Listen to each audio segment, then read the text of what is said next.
माता की, भारत माता की। नमस्कार। केम छो?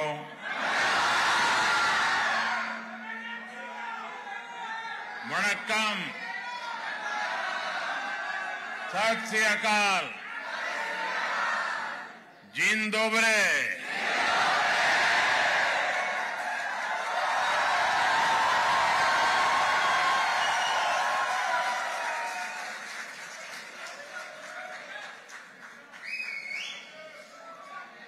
ये नजारा वाकई अद्भुत है और आपका ये उत्साह भी अद्भुत है। मैं जब से यहां पैर रखा है, आप थकते ही नहीं है। आप सभी पोलैंड के अलग अलग हिस्सों से आए हैं। सबकी अलग अलग भाषाएं हैं, बोलियां हैं, खान पान है, लेकिन सब भारतीयता के भाव से जुड़े हुए हैं।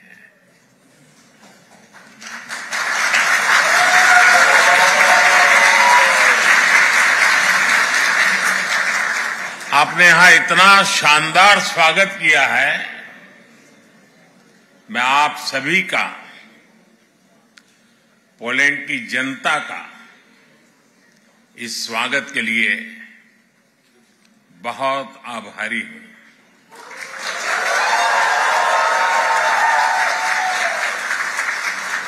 साथियों, पिछले एक हफ्ते से भारत के मीडिया में आप ही लोग छाए हुए हैं।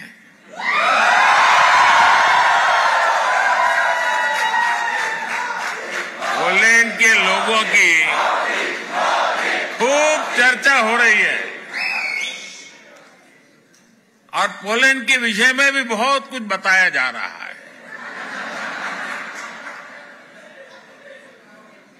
और एक हेडलाइन और भी चल रही है और मीडिया में बताया जा रहा है कि 45 साल बाद भारत का कोई प्रधानमंत्री पोलैंड आया है।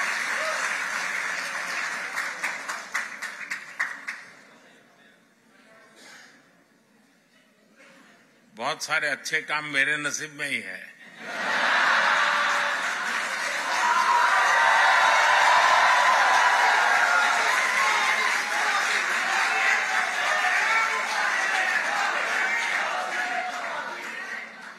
कुछ महीने ही पहले मैं ऑस्ट्रिया गया था। वहां भी 4 दशक बाद भारत का कोई प्रधानमंत्री वहां पहुंचा था।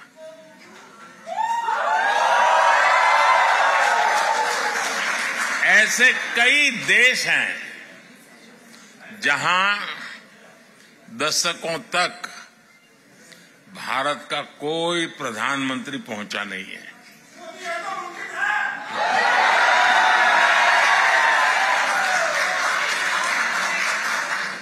लेकिन अब परिस्थितियां दूसरी है। दशकों तक भारत की नीति थी कि सारे देशों से समान दूरी बनाए रखो। आज के भारत की नीति है सारे देशों से समान रूप से नजदीकी बनाओ।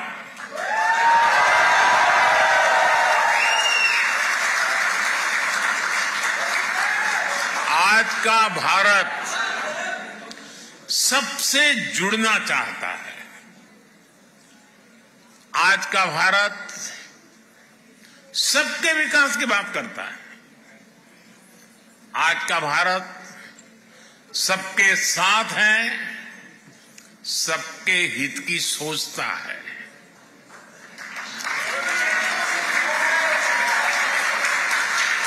हमें गर्व है कि आज दुनिया भारत को विश्व बंधु के रूप में सम्मान दे रही है। आपको भी यहां यही अनुभव आ रहा है ना? मेरी जानकारी सही है ना? साथियों, हमारे लिए ये जियो पॉलिटिक्स का नहीं है, बल्कि संस्कारों का, वैल्यूज का विषय है। जिनको कहीं जगह नहीं मिली, उनको भारत ने अपने दिल और अपनी जमीन दोनों जगह स्थान दिया है।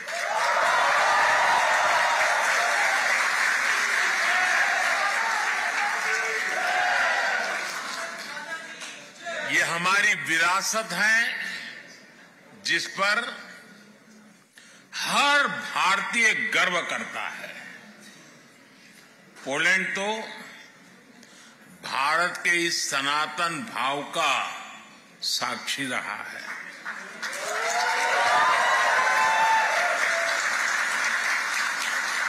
हमारे जाम साहब को आज भी पोलैंड में हर कोई दोबरे यानी गुड महाराजा के नाम से जानता है।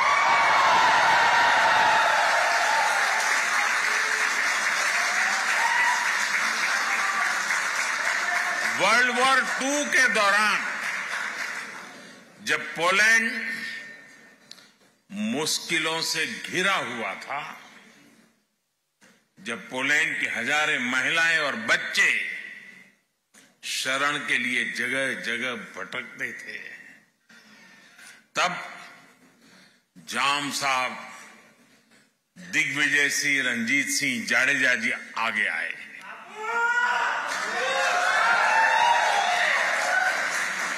उन्होंने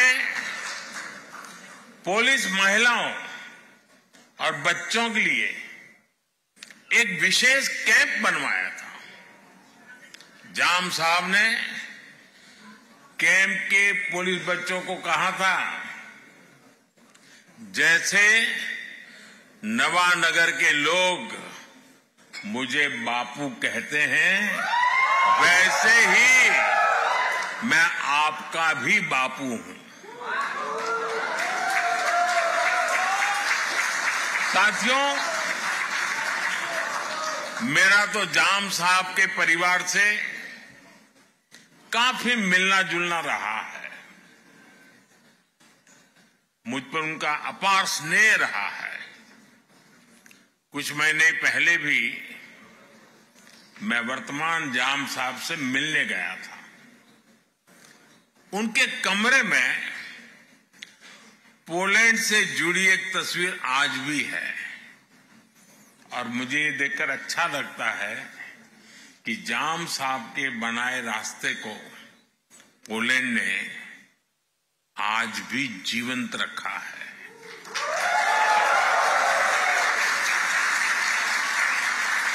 दो दशक पहले जब गुजरात में भीषण भूकंप आया था, तो जामनगर भी उसकी चपेट में आ गया था। तब पोलैंड सबसे पहले मदद के लिए पहुंचने वाले देशों में से एक था।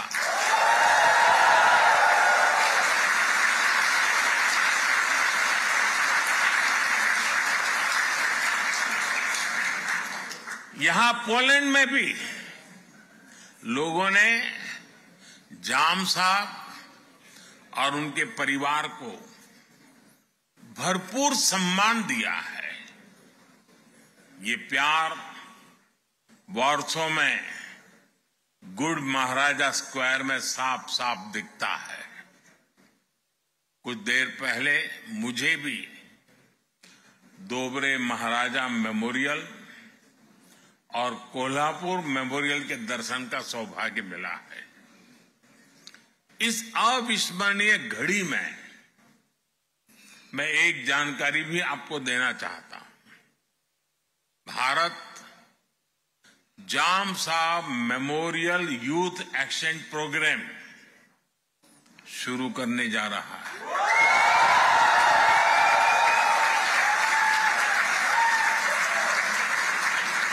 इसके तहत भारत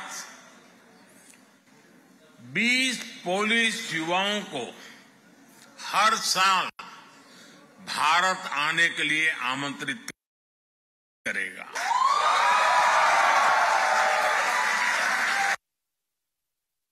ट्रिब्यूट है।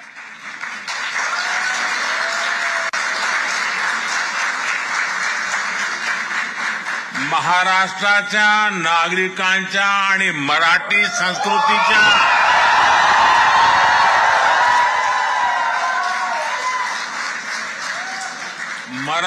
संस्कृतीच्या प्रती पोलंडचे नागरिकांनी व्यक्त केलेला हा सन्मान आहे।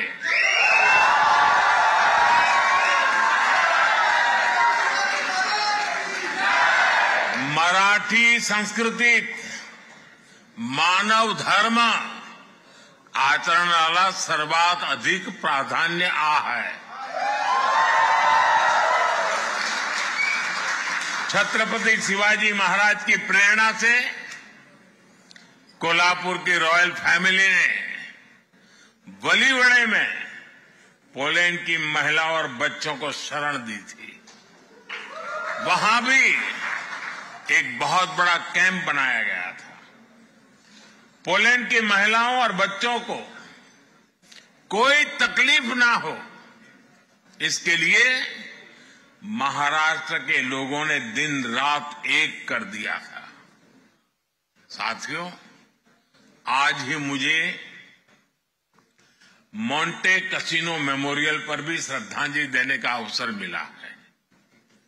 ये मेमोरियल हजारों भारतीय सैनिकों के बलिदान को भी उनकी भी याद दिलाता है। ये इस बात का भी प्रमाण है कि कैसे विश्व के हर कोने में भारतीयों ने अपना कर्तव्य निभाया है।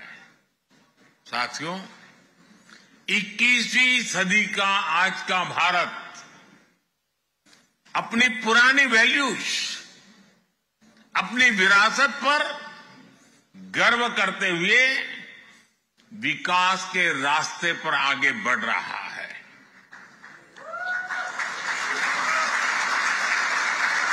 आज दुनिया भारत को उन खूबियों के कारण जानती है जिसे भारतीयों ने सारी दुनिया के सामने साबित करके दिखाया है। हम भारतीयों को एफर्ट्स, एक्सेलेंस और एम्पैथी के लिए जाना जाता है।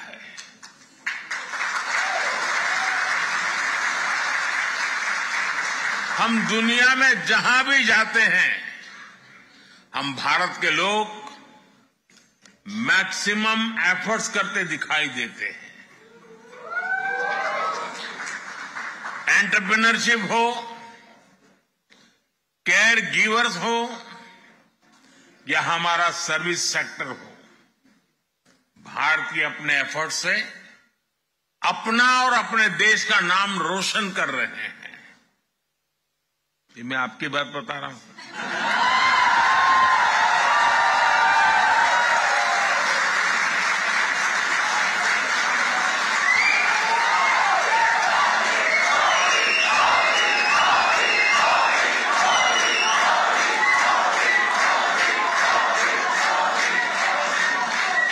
आपको लगता होगा कि मैं किसी तीसरे देश की बात कर रहा हूं।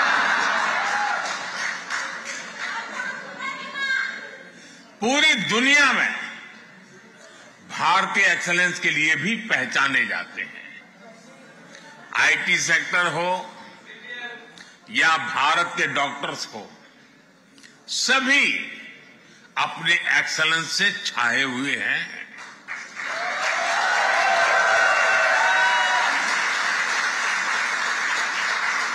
और कितना बड़ा ग्रुप तो मेरे सामने ही मौजूद है।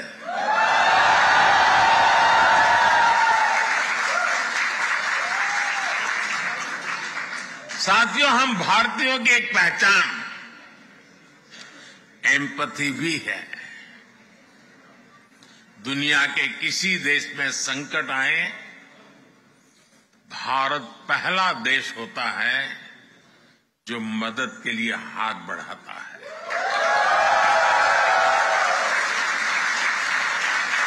कोविड आया, 100 साल की सबसे बड़ी आपदा आई, तो भारत ने कहा ह्यूमैनिटी फर्स्ट। हमने दुनिया के 150 से ज्यादा देशों को दवाइयां और वैक्सीन भेजी। दुनिया में कहीं भी भूकंप आता है, कोई प्राकृतिक आपदा आती है, भारत का एक ही मंत्र है, ह्यूमैनिटी फर्स्ट। कहीं युद्ध हो तो भारत कहता है ह्यूमैनिटी, और इसी भाव से भारत दुनिया भर के नागरिकों की मदद करता है। भारत हमेशा फर्स्ट रिस्पॉन्डर के रूप में सामने आता है। साथियों, भारत बुद्ध की विरासत वाली धरती है।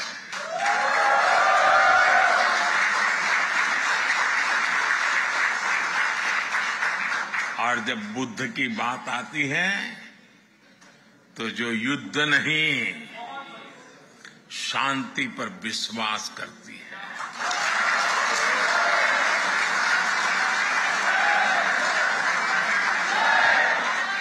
और इसलिए भारत इस रीजन में भी स्थायी शांति का एक बड़ा पैरोकार है।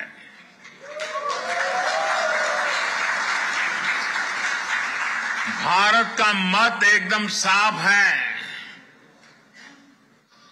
ये युद्ध का युग नहीं है।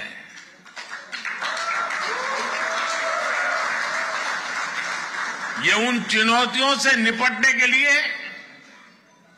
एकजुट होने का समय है, जिनसे मानवता को सबसे बड़े खतरे हैं।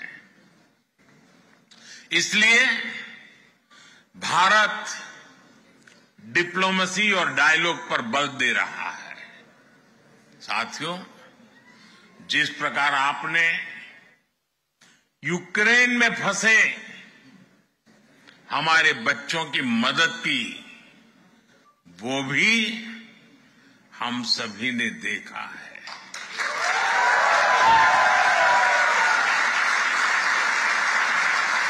आपने उनकी बहुत सेवा की थी। आपने लंगर लगाए, आपने अपने घर के दरवाजे खोले, अपने रेस्तरां खोल दिए। पोलैंड की सरकार ने तो वीजा जैसे बंधनों को भी हमारे स्टूडेंट्स के लिए हटा दिया था।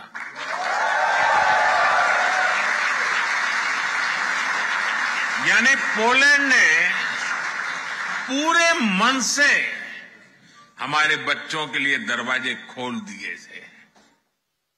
आज भी जब मैं यूक्रेन से लौटे बच्चों से मिलता हूं तो वे पोलैंड के लोगों की और आपकी खूब प्रशंसा करते हैं।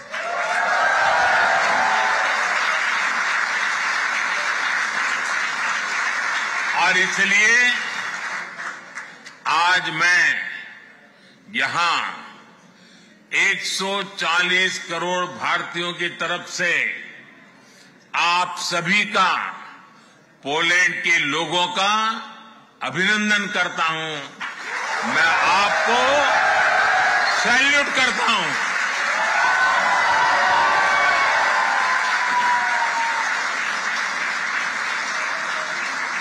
साथियों,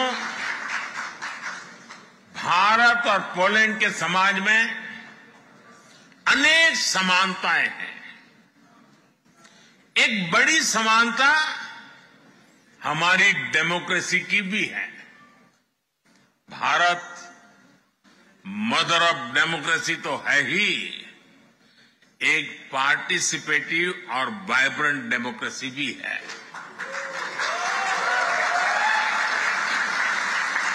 भारत के लोगों का डेमोक्रेसी पर अटूट भरोसा है। ये भरोसा हमने हाल के चुनावों में भी देखा है।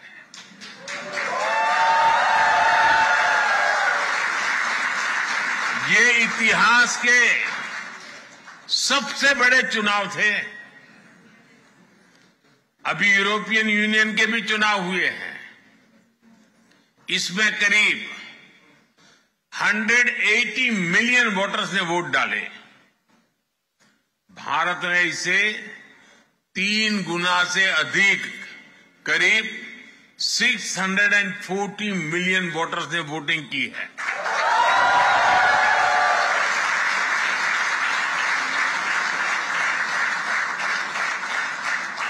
भारत के इन चुनावों में हजारों पॉलिटिकल पार्टी ने हिस्सा लिया। करीब 8,000 कैंडिडेट्स मैदान में थे।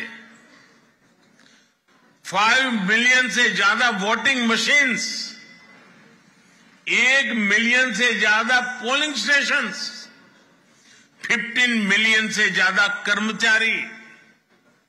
इस स्केल का मैनेजमेंट, इतनी एफिशिएंसी और चुनाव पर इस लेवल का ट्रस्ट, ये भारत की बहुत बड़ी ताकत है।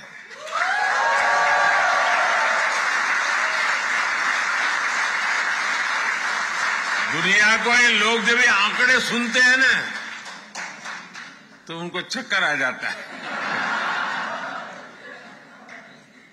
साथियों, हम भारतीय डायवर्सिटी को जीना भी जानते हैं, सेलिब्रेट करना भी जानते हैं। और इसीलिए हर सोसाइटी में हम आसानी से घुल मिल जाते हैं। पोलैंड में तो भारत के बारे में जानने, समझने और पढ़ने की एक पुरानी परंपरा रही है। ये हमें यहां की यूनिवर्सिटीज में भी देखने को मिलता है। आप में से काफी लोग वॉर्सो यूनिवर्सिटी की मेन लाइब्रेरी में गए होंगे। वहां भगवद गीता के, उपनिषदों के आदर्श वाक्य हम सबका स्वागत करते हैं।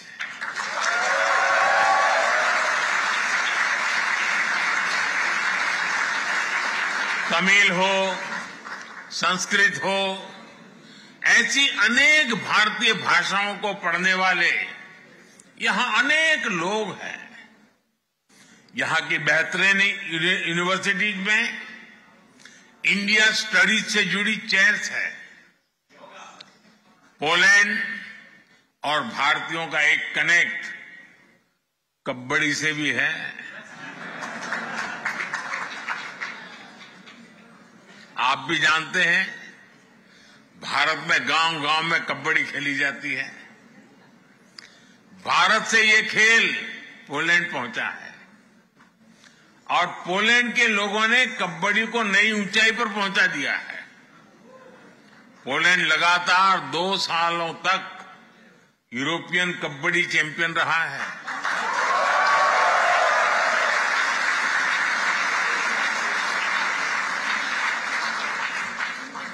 मुझे बताया गया है कि 24 अगस्त से एक बार फिर कबड्डी की चैंपियनशिप होने जा रही है और पहली बार पोलैंड इसकी मेजबानी कर रहा है।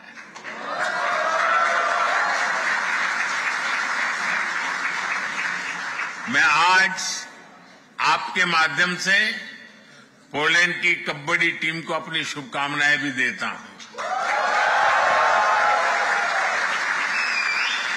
साथियों, आपने कुछ दिन पहले ही यहां आजादी का उत्सव मनाया है।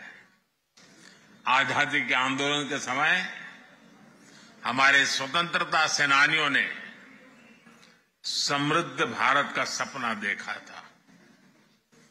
आज हर भारतीय उस सपने को साकार करने के लिए जी तोड़ मेहनत कर रहा है।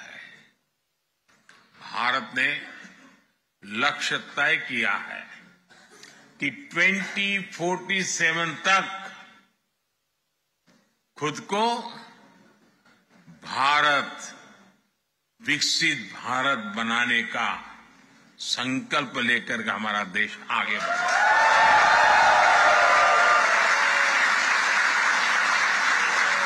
इसलिए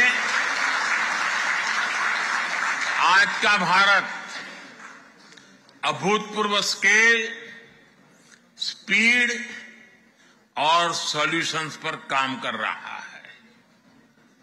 भारत में किस स्केल और स्पीड पर आज परिवर्तन आ रहा है, ये सुनकर आपको भी गर्व होगा। सुनाऊं?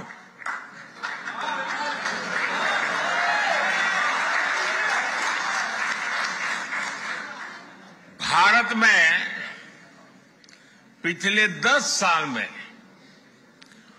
250 मिलियन लोग गरीबी से बाहर निकले हैं।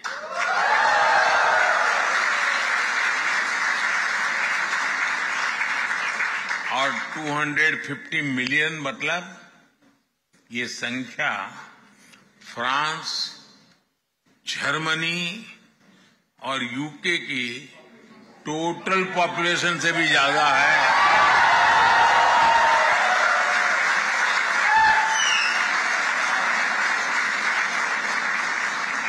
दस साल में गरीबों के लिए 40 मिलियन पक्के घर बनाए हैं और हम 30 मिलियन और घर बनाने वाले हैं। और अगर पोलैंड में आज 14 मिलियन हाउस होल्ड है तो हमने सिर्फ एक दशक में करीब 3 नए पोलैंड बसाए हैं।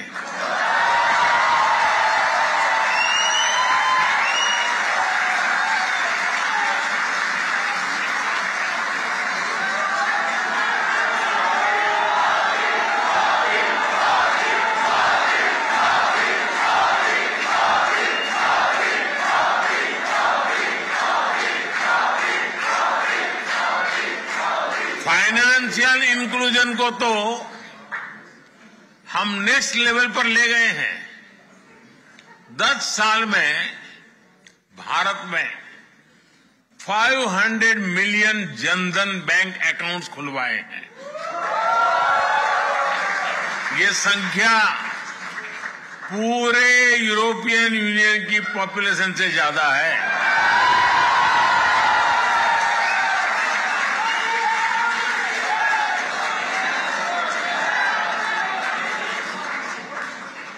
यूरोपियन यूनियन की पॉपुलेशन के बराबर ही हर रोज भारत में यूपीआई से डिजिटल ट्रांजैक्शन होता है।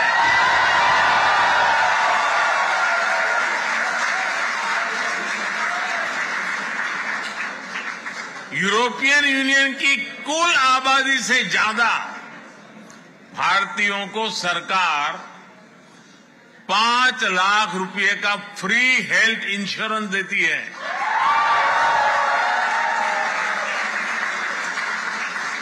पिछले एक दशक में भारत में ब्रॉडबैंड यूजर्स की संख्या भी 60 मिलियन से बढ़कर 940 मिलियन से ज्यादा हो चुकी है। यानी यूरोप और यूएसए की पॉपुलेशन को मिला दे करीब उतने लोग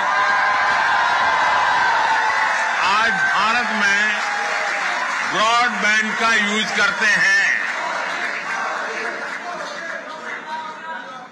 बीते दशक में करीब 7 lakh kilometre 7 lakh kilometre optical fibre बिछाया गया है। ये हमारी पृथ्वी के चारों ओर 70 बार चक्कर लगाने जितना है।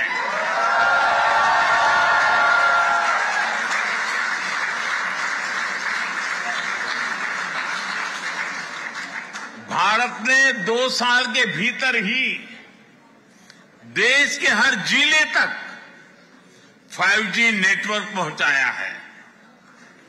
अब हम made in India 6G network पर काम कर रहे हैं।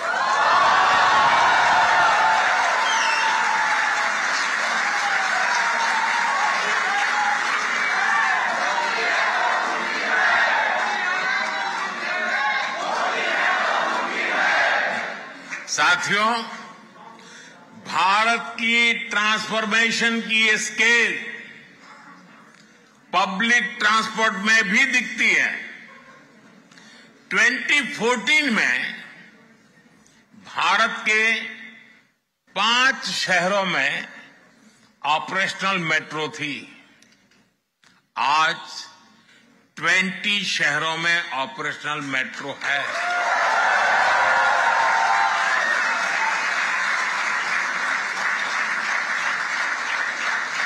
पोलैंड की 1/3 पॉपुलेशन जितने लोग आज रोजाना मेट्रो ट्रेन से सफर करते हैं।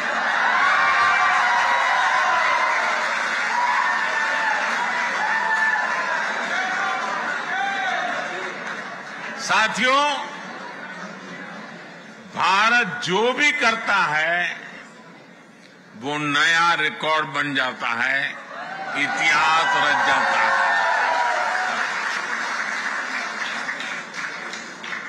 आपने देखा है भारत ने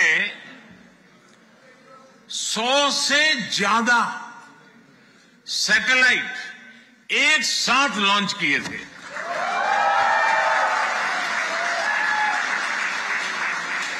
ये भी अपने आप में एक रिकॉर्ड है। अभी 2 दिन बाद 23 अगस्त को ही नेशनल स्पेस डे है। आप भी जानते हैं, याद है ना? क्या याद है?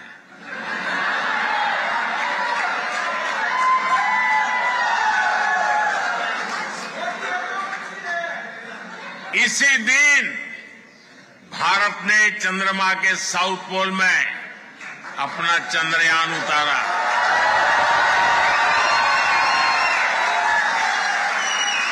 जहां कोई देश नहीं पहुंच पाया, वहां भारत पहुंचा है और उस स्थान का नाम है,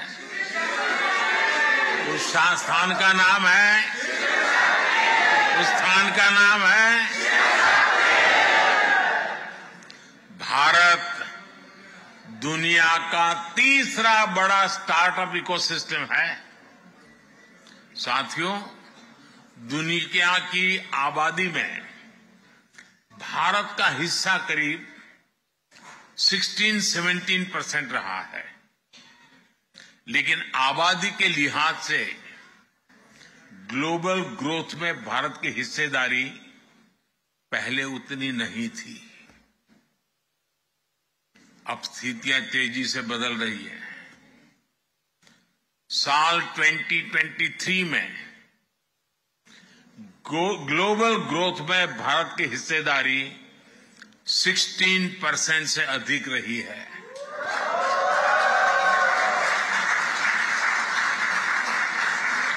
आज दुनिया की हर एजेंसी, हर संस्था भारत के शानदार फ्यूचर की भविष्यवाणी कर रही है। और ये एस्ट्रोलॉजर नहीं है, ये आंकड़ों के हिसाब से हिसाब लगाते हैं, जमीनी हकीकतों के आधार पर हिसाब लगाते हैं। अब भारत दुनिया की तीसरी बड़ी इकोनॉमी बनने से ज्यादा दूर नहीं है।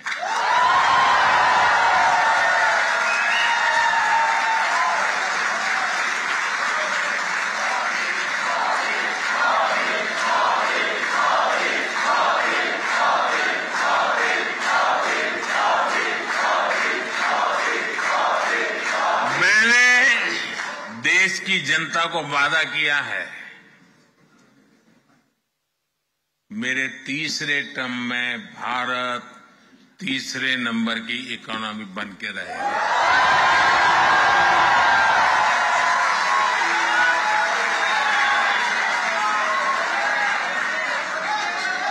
आने वाले वर्षों में दुनिया भारत का जबरदस्त आर्थिक उभार देखने जा रही है।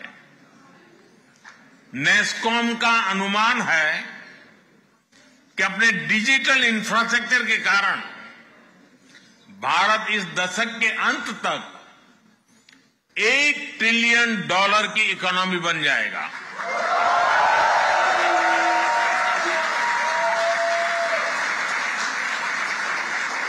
नेस्कॉम और बोस्टन कंसल्टिंग ग्रुप का आकलन है कि आने वाले 3-4 साल तक भारत का एआई मार्केट करीब 30-35% की स्पीड से ग्रो करेगा।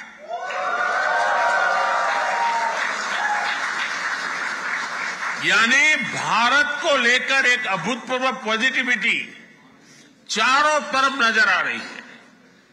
आज Bharat semiconductor mission, deep ocean mission, national green hydrogen mission, national quantum mission और एआई मिशन पर इसलिए काम कर रहा है ताकि आने वाले अनेक दशकों तक भारत बहुत आगे रहे।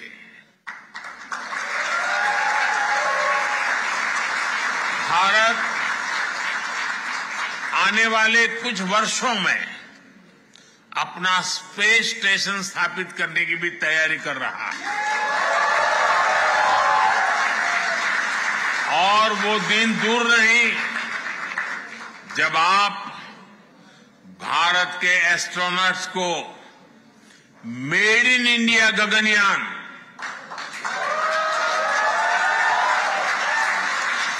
मेड इन इंडिया गगनयान से अंतरिक्ष में जाते हुए देखेंगे। साथियों, भारत का पूरा फोकस आज क्वालिटी मैन्युफैक्चरिंग और क्वालिटी मैन पावर पर है। ये दो ऐसी चीजें हैं जो ग्लोबल सप्लाई चेन के लिए बहुत आवश्यक है। हाल में जो बजट आया है उसमें हमने अपने यूथ की स्किलिंग और जॉब क्रिएशन पर बहुत जोर दिया है। यहां बहुत बड़ी संख्या में हमारे नौजवान पढ़ाई के लिए आए हैं। हम भारत को भी एजुकेशन, रिसर्च और इनोवेशन का एक बहुत बड़ा सेंटर बनाने में जुटे हैं। साथियों, टेक्नोलॉजी हो, मेडिकल केयर हो, एजुकेशन हो, हर सेक्टर में दुनिया के लिए एक स्किल्ड मैन पावर बनाने का बीड़ा भारत ने उठाया है।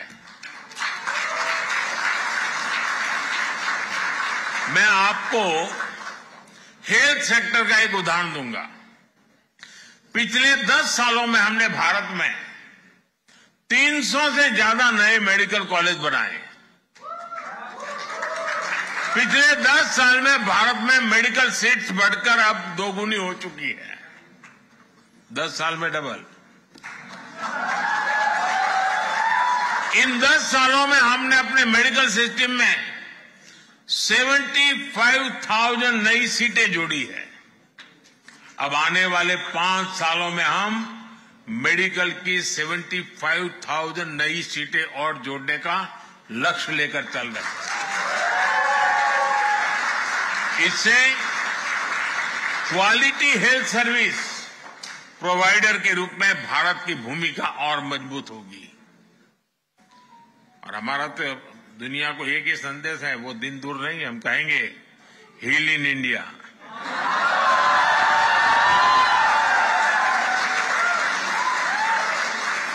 अभी हम तैयारी कर रहे हैं। साथियों, इनोवेशन और यूथ भारत और पोलैंड दोनों के देशों की विकास के ऊर्जा देने वाले हैं। आज मैं एक बड़ी खुशखबरी लेकर आपके बीच आया हूं। भारत और पोलैंड दोनों देशों ने आपस में एक सोशल सिक्योरिटी एग्रीमेंट पर सहमति बना ली है।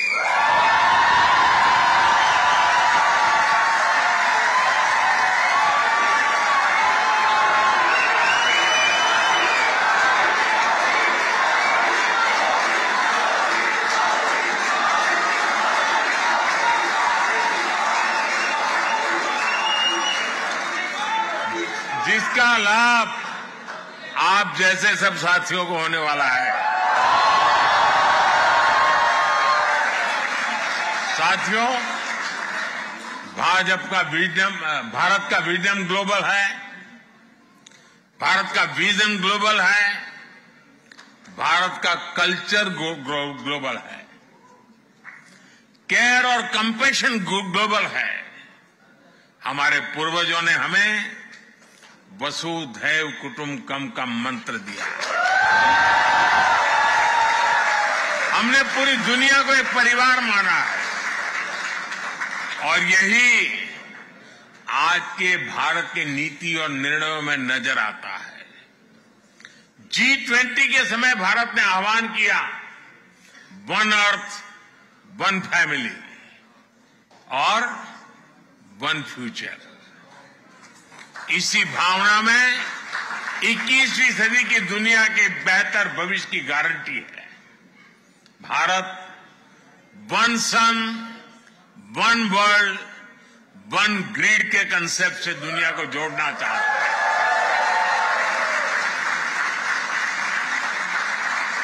ये भारत ही है जो वन अर्थ, वन हेल्थ को स्वस्थ दुनिया की गारंटी मानता है। वन हेल्थ यानी होलिस्टिक वेलबीइंग पर हमारा फोकस होना चाहिए, जिसमें हमारे एनिमल्स हो, पेड़ पौधे भी हो, सबकी हेल्थ पर ध्यान दिया जाए। आज जिस तरह की स्थितियां हम देख रहे हैं, उसमें वन हेल्थ का सिद्धांत और जरूरी हो गया है। भारत ने मिशन लाइफ यानी लाइफस्टाइल फॉर एनवायरनमेंट का एक मॉडल पूरी दुनिया को दिया है। आपने भारत में चल रहे एक बड़े अभियान के बारे में भी जरूर सुना होगा। ये अभियान है एक पेड़ मां के नाम।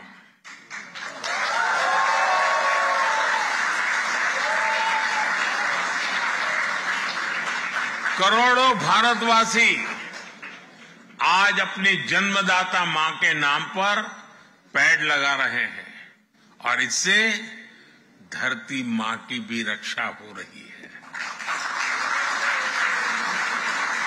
साथियों, इकोनॉमी और इकोलॉजी में बैलेंस आज भारत की प्राथमिकता है। ये भारत ही है जो डेवलप्ड नेशन और नेट जीरो नेशन, ये दोनों संकल्प एक साथ लेकर आगे बढ़ रहा है। भारत ग्रीन फ्यूचर के लिए 360 डिग्री अप्रोच पर काम कर रहा है। ग्रीन मोबिलिटी इसका एक बड़ा उदाहरण है। हम पेट्रोल में 20% इथेनॉल ब्लेंडिंग के बहुत निकट पहुंच चुके हैं। भारत आज तेज गति से इलेक्ट्रिक मोबिलिटी का विस्तार कर रहा है। आज भारत में इलेक्ट्रिक व्हीकल की सेल हर साल तेजी से बढ़ रही है। पिछले वर्ष ईवीज की बिक्री में 40% से ज्यादा की ग्रोथ हुई है। वो दिन दूर नहीं जब भारत ईवी मैन्युफैक्चरिंग और इनोवेशन का ग्लोबल सेंटर बनेगा।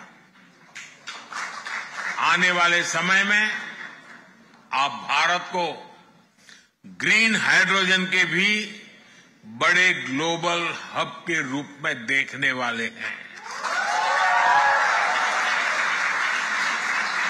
साथियों, मुझे खुशी है कि न्यू टेक्नोलॉजी और क्लीन एनर्जी जैसे क्षेत्रों में भारत और पोलैंड के बीच भी पार्टनरशिप लगातार बढ़ रही है।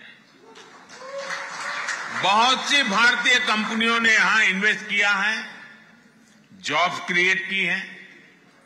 पोलैंड की अनेक कंपनियों ने भारत में अवसर बनाए हैं। कल मेरी मुलाकात राष्ट्रपति डूडा जी और प्रधानमंत्री टूस्क जी से भी होने वाली है। इन मुलाकातों से भारत पोलैंड की शानदार साझेदारी और मजबूत होने वाली है।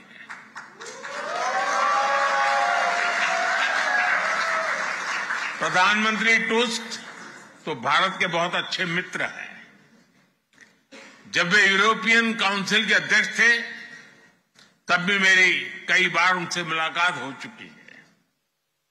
साथियों, आज का भारत एक स्वर, एक भाव से एक विकसित भविष्य लिखने में जुटा है।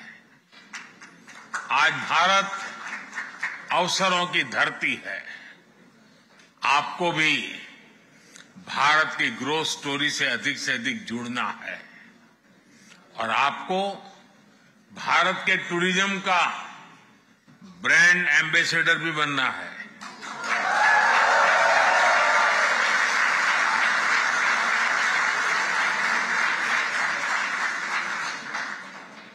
मतलब क्या करेंगे?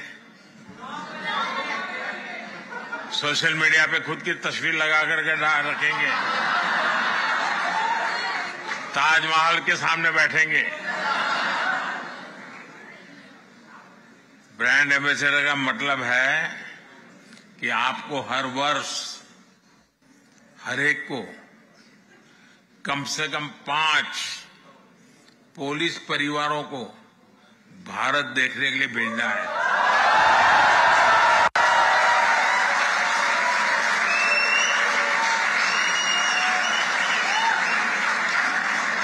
करेंगे? इतना तो होमवर्क देना चाहिए ना मुझे।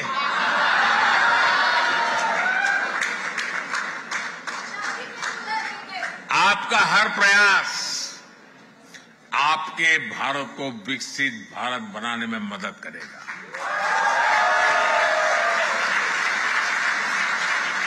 साथियों, एक बार फिर यहां आने के लिए, इस शानदार स्वागत के लिए मैं आप सभी का आभार व्यक्त करता हूं। मेरे साथ बोलिए, भारत माता की, भारत माता की, भारत माता की। बहुत बहुत धन्यवाद।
अपने शहर पठानकोट में खुल चुका है पहला विश्वसनीय south Indian restaurant Chennai Maratha, जो कि डलहौसी रोड ओपुलेंस होटल की बैक साइड पर है, जिसे शहर वासियों से बेहद प्यार मिल रहा है। यहाँ पर सारा खाना शुद्ध शाकाहारी और अत्यंत स्वादिष्ट है। यहाँ की सर्विस बेहद अच्छी है। चेन्नई मराठा रेस्टोरेंट में बच्चों से लेकर बुजुर्गों तक के स्वाद अनुसार व्यंजन उपलब्ध है। यहाँ पर बर्थडे पार्टी और किट्टी पार्टी भी की जाती है। आप सभी से निवेदन है कि आप सभी भी एक बार अपने परिवार के साथ चेन्नई मराठा आएं और यहाँ के बेहद स्वादिष्ट खाने का आनंद लें।